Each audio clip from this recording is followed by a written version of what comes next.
Alors, dis-moi tout. Contact. Là. Voilà. D'accord. Voilà. D'accord. Maintenant, tu fais un start, donc tu mets un coup de clé. Non, juste Ah ouais. toujours coup de clé. Tu lâches. Ah, t'as pas mis ta ceinture, c'est pour ça. Ah d'accord. Ah Je bah. cherchais, oui. Eh bah tu vois, tellement levé. c'est très bonne chose. Voilà, c'est bon. D'accord. C'est bon. Maintenant, on marche avant. Voilà. Bonjour tout le monde, Fils67 pour le Bros Garage. On se retrouve aujourd'hui dans une voiture plutôt exceptionnelle, une voiture rarissime. C'est la première fois que j'en vois une, même sûrement une des rares vidéos qu'on va retrouver sur ce modèle, qui ne demande qu'à être connue. Donc je me retrouve aujourd'hui avec Jean-Claude. Bonjour Jean-Claude. PDG de InnovMove, c'est ça, on y reviendra un petit peu après. Nous sommes à bord de la De Vinci DB718 Brigitte. Alors je vais parler très fort, je m'excuse s'il y a un petit peu de vent. On va rouler à une vitesse tranquille pour éviter au maximum les turbulences. Donc cette De Vinci, c'est une voiture qui est inspirée des véhicules de course des années 30 et qui est 100% électrique. Ça c'est, on va entendre que le vent, il n'y a pas de moteur thermique du tout. Faire vraiment que le son sera correct. Là on va aller prendre mes petits chemins habituels, les petites routes que j'affectionne. Alors clignotants à nouveau. C'est marrant, ils sont bien placés, là on les voit tout de suite les clignotants. On va faire le petit tour de l'habitacle. Donc on a les clignotants qui sont juste ici, en mode manuel. Et on le remet au milieu. Bonjour. Donc on a ce magnifique volant en bois verni, 4 branches. Tu me disais c'est une option la 4 branches, c'est ça? 2 séries en 3 branches. D'accord, donc 2 séries c'est un volant 3 branches. Là on a vraiment ce magnifique volant 4 branches. Le freinage est plus que bien là-dessus. Ça se manie très facilement. Une fois à bord, là vraiment ça fait 2 minutes que je suis à bord et ça se prend en main très facilement. Pour aller avec ce superbe volant, tout est très soigné dans l'intérieur. C'est vraiment la chose qui saute aux yeux en voyant cette voiture. Vous le verrez bien sûr tout à l'heure d'un point de vue extérieur, mais de l'intérieur, on a ces magnifiques cadrans. On a ce tableau de bord poli qui est vraiment très joli. On a les cadrans, là c'est une option, parce que 2 séries, Jean-Claude tu me disais, on a un cadran numérique, c'est ça, style un peu comme un GPS à peu près. D'accord. Avec la vitesse, etc., tout numérique. On a toute la segmentation qui est concentrée comme sur un smartphone. D'accord. Les informations donc de communication, de direction, de vitesse sont concentrées sur ce tableau qui est avec moi le. D'accord, très bien. Et là du coup on a des compteurs aiguilles, enfin un compteur aiguille, avec les autres, avec les petites infos de base d'un véhicule. Voilà, température, huile, ceinture, etc. Et ça donne un charme, j'aime beaucoup moi le côté un peu plus rustique, un peu plus ancien on va dire, de ce petit compteur. Alors ça secoue mais ça reste très confortable. Là vous verrez les sièges tout à l'heure, ils sont en cuir, ils sont très jolis. Et c'est vraiment très confortable, on est très bien assis. Moi qui suis très grand, je fais 1m92, j'ai reculé le siège au maximum pour que vous soyez à l'aise, pour que vous ayez un bon point de vue sur ce tableau de bord. Habituellement je vais m'avancer un peu plus, avoir les jambes un peu plus pliées. C'est vraiment un véhicule qui peut convenir à tout type de gabarit dirais-je. Et le pédalier est réglable me dit Jean-Claude, on montrera ça tout à l'heure à l'arrêt. Avec ça de toute façon, là on a un rythme, on est à 40-45 km/h, mais on a l'impression presque d'aller vite en fait. C'est vraiment un véhicule qui est fait pour se promener. On parlera de l'autonomie tout à l'heure et des modes, on a différents modes. Là vous voyez peut-être le bouton. Ici on a différents modes, là on est actuellement en mode normal. On a le petit pare-brise qui protège très convenablement du vent. Je sais pas comment ça se passera au niveau de la GoPro, j'ai essayé de le mettre au niveau des yeux. Mais j'ai pas du tout de turbulence au niveau de mes yeux, vraiment très à l'aise. Parce que parfois à cette vitesse, je pense que sans le sautement, voilà, là tout de suite, on ressent vraiment les turbulences, donc il est vraiment efficace. On peut en avoir un qui arrive plus haut, 10 cm plus haut, d'accord, très bien. Là ma première impression, je suis vraiment, j'ai le sourire jusqu'aux oreilles. Vous me connaissez sur les véhicules thermiques qui font du bruit, etc. Mais là, puis on peut poser le coude sur le côté, c'est super agréable. Là je suis aux anges. Merci vraiment Jean-Claude de me faire confiance pour cet essai. Voilà, moi je suis vraiment passionné d'automobile, de tout, vraiment ce qui est électrique ou pas, il n'y a pas de différence pour moi, c'est vraiment l'automobile. Là je pense que le monsieur il nous a plus remarqué par moi qui parle fort que par le bruit de la voiture. Et on double. Ah, vraiment pour un usage en ville, sur des petites routes, là tu vas voir les petites routes Jean-Claude, je sais pas si tu connais mais les petites routes qu'on va prendre, elles sont vraiment très agréables et je pense que c'est vraiment parfait pour cette voiture là. On a la chance d'avoir un ciel magnifique aujourd'hui. Ça se conduit très facilement, c'est vraiment un karting. 600 kg pour, alors ça développe 30 chevaux. C'est ça, alors l'équivalent de 20 chevaux exactement, c'est 15 kW, donc moteur, donc on est à 20 chevaux fiscaux et un couple de 72 Nm. D'accord. Pour un 0 à 50 donné en moins de 5 secondes. Ah, c'est quand même ça. On a 30 chevaux, enfin 20 chevaux, mais 0 à 50 en moins de 5 secondes. Pour cette classe-là, c'est une classe un petit peu particulière, c'est qu'en fait la voiture est bridée. La voiture est bridée électroniquement à 100 km/h, et ce pour une très bonne raison, c'est que c'est une voiture, on va appeler ça familièrement une voiture sans permis, donc quadricycle lourd, si on veut le terme exact. C'est une question d'homologation en fait, faut que ce soit bridé à 100 km/h. J'en parlerai aussi tout à l'heure. Elle a des sœurs qui elles vont avoir...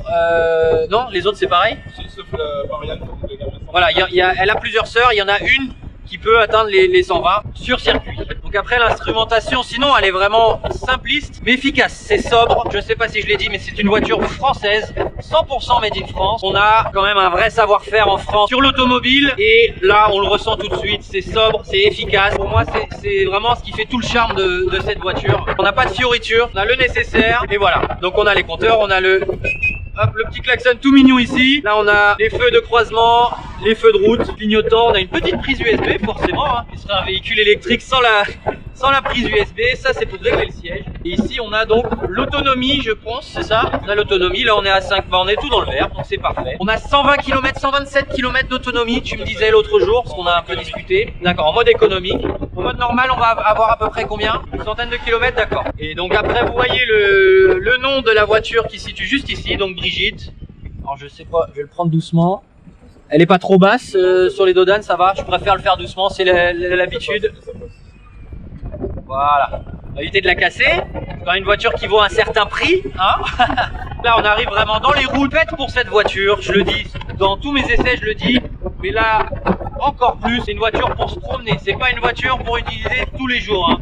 Pas du tout. Il y a une faible autonomie, mais ça suffit largement pour se balader le dimanche. Je disais, on a une autonomie limitée à 120 km, mais il y a une batterie qui est en option sur celle-ci, mais maintenant qui sort de série sur tous les nouveaux modèles, qui fait 230 km d'autonomie, donc on est quand même beaucoup plus à l'aise, parce qu'il y a quand même un temps de charge de 5 heures à peu près, je crois, sur celle-ci 5 heures. Elle prend pas beaucoup de place sur la route, alors après si je me mets comme ça c'est sympa parce que on voit les routes de chaque côté, c'est vraiment...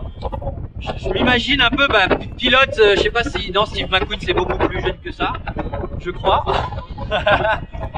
Mais je m'imagine les pilotes à l'époque qui roulaient sur circuit avec des moteurs thermiques bien sûr, avec ce genre de voiture. Ça faisait comme 750 kg à l'époque pour 230 chevaux. Ah ouais quand même, c'est pas dégueulasse, hein. ça devait marcher, ouais. L'équivalent de la Bugatti T35 c'était donc 230 chevaux. D'accord, avec des freins qui ne freinaient sûrement rien du tout.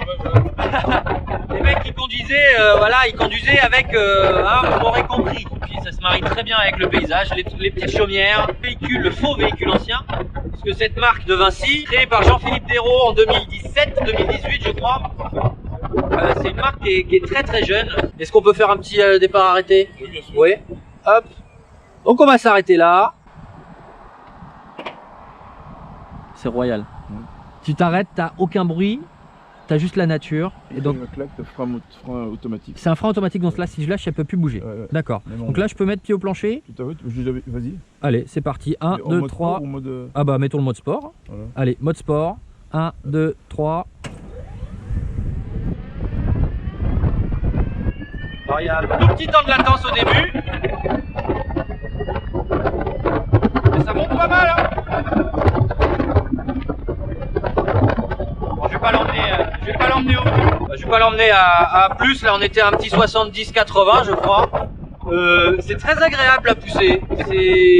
Bon, tu entends vraiment le moteur électrique derrière. Donc là on va aller se poser un petit peu, faire un petit arrêt à l'extérieur de la voiture, vous montrer l'extérieur.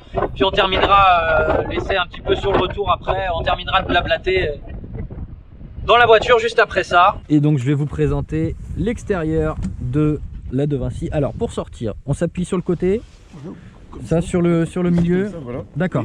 Pied sur le repose-pied. Ça marche. Donc là, hop, moi je suis très grand ici, derrière. Le pied sur le repose-pied. Et voilà. Donc voilà, on va pouvoir vous présenter l'extérieur de cette sublime de Vinci. On voit déjà ce qui saute aux yeux. le Made in France. Forcément, ça c'est je mets un point d'honneur là-dessus, parce que c'est quand même une fierté pour nous d'avoir des gens qui fabriquent ce genre de véhicules. Et on voit tout de suite, moi c'est ce qui me saute aux yeux. Hormis l'avant, je vous montrerai l'avant qui est magnifique avec les suspensions, etc. On a une sellerie. Alors ça, c'est la sellerie de série, mais bien sûr, vous pouvez entièrement la personnaliser. On a plusieurs cuirs disponibles après en option. La voiture est presque 100% personnalisable, hein, même au niveau du châssis, de la peinture, etc. C'est des baquets old school. J'adore. On est très très bien assis dessus.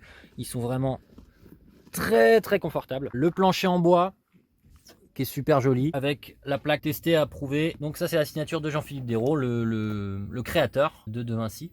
Donc la petite plaque ici avec le nom de la voiture. Donc ici c'est Brigitte. On va avoir 3 autres déclinaisons qui vont être Lucie, Marianne et Adèle. Voilà. On voit ici le châssis avec la barre de renfort qui vient au milieu, qui fait en même temps accoudoir. Les sièges sont sur glissière. Alors ça c'est, je pensais pas du tout au début, mais en fait c'est tout simple. Il suffit donc de tirer, vous tirez là-dessus.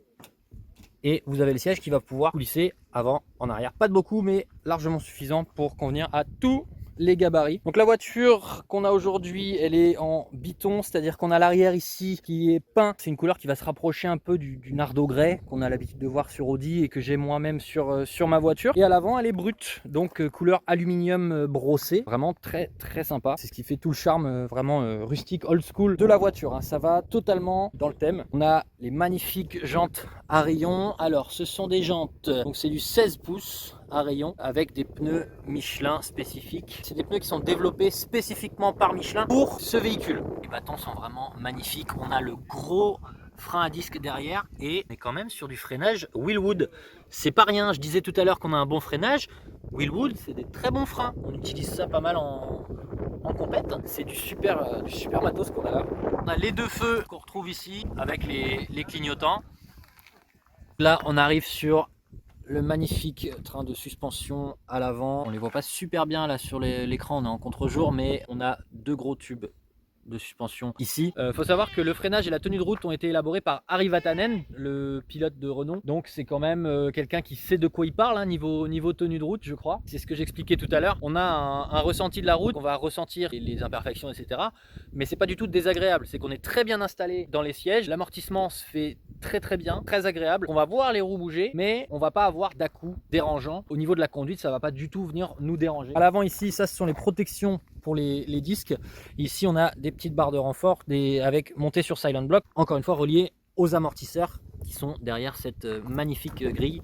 Grille ici, on est sur de l'aluminium brossé, mais elle existe en bois. Vous le verrez sur le catalogue aussi.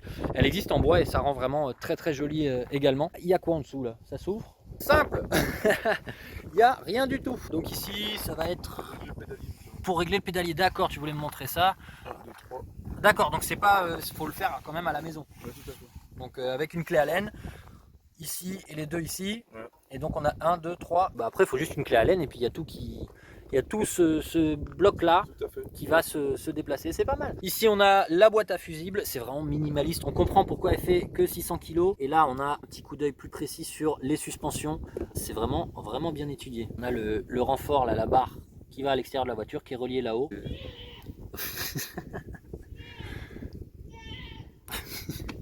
C'est énorme les chèvres. C'est très épuré, j'adore. Franchement, j'adore. C'est très joli. Ça se ferme tout bêtement avec des caches en caoutchouc qui viennent surclipser ici. Les rétroviseurs, simples, efficaces. On voit très bien dedans. Je suis désolé, il y a les chèvres qui nous embêtent. Ça fait partie du charme de la nature. Là, on va avoir le marchepied en aluminium brossé, encore une fois, qui fait rappel, bien sûr, à toute la décoration sur le côté. Donc là, pour ouvrir le coffre, c'est tout simple. On a un clip ici à enlever. Et hop, ça s'ouvre. Le coffre est très très léger. On est en fibre de carbone peint. Et on va avoir en option avec la voiture, vous avez cette magnifique valise. Donc il prend vraiment la forme du coffre. Voilà, elle est très jolie, tout en cuir, siglée de Vinci bien sûr. Et on a un coffre qui est quand même une belle contenance. Donc là on a un petit peu de bazar dedans, hein, forcément. Le matériel de tournage. Et vous avez ce petit manuel qui va venir avec la voiture. Où là vous allez avoir ici donc Brigitte, qui est la voiture qu'on essaye aujourd'hui. Ma préférée de la collection, Adèle. avec ce rouge magnifique, les jantes renforcées et qui est vraiment, vraiment magnifique. Bah, je vais refermer ça et puis on va pouvoir enlever toute la coque. Jean-Claude va m'aider, il faut juste... Voilà, le clip c'est ici. Je le laisse ouvert? D'accord. Il faut le prendre de l'intérieur, c'est vissé à l'intérieur. D'accord, pas de souci. Donc on va sortir tout ça et en fait on va enlever toute la coque arrière pour vous montrer l'architecture moteur. Donc pour l'enlever, explique-moi. Il faut désolidariser ici. D'accord. On a une vis. J'avais serré. Pour éviter les vibrations, j'avais serré à fond. D'accord. Donc la voici totalement dénudée. On a la coque en fibre de carbone ici qui est très légère. On l'a soulevée à 2 mais vraiment sans mal. Même pas 20 kg. Même pas à peine. C'est très très léger. Une quinzaine de kilos. Voilà. Donc là on a tout l'arrière qui est complètement dénudé. On voit les magnifiques bras de suspension ici, réglables, alors qui se règlent, ah bah c'est ici, c'est des combinés filetés en fait, hein. Fait, Voilà, comme sur nos Civic on va dire.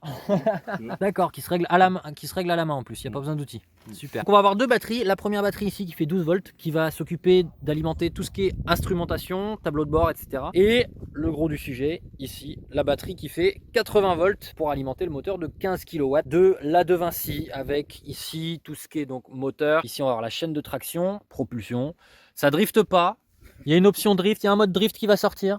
Peut-être un pilote, lui, peut la faire drifter. Arrivatanen, à mon avis, il a dû la mettre. Je pense qu'Arrivatanen, oui aussi, a essayé et sûrement réussi. C'est impressionnant à quel point c'est épuré. Les voitures électriques en général et surtout celle-ci, elle a deux petites batteries qui sont juste derrière. On ne les voit pas du tout ici. Elles vont être en dessous des caches ici. Et le refroidissement qui se fait par air. Donc on a la grille ici qui arrive là. L'air arrive donc entre le pilote et le passager et on va refroidir ici à travers les ailettes. On va pouvoir remettre tout ça. Merci beaucoup Jean-Claude. On va remettre le coffre et puis on va terminer gentiment la vidéo.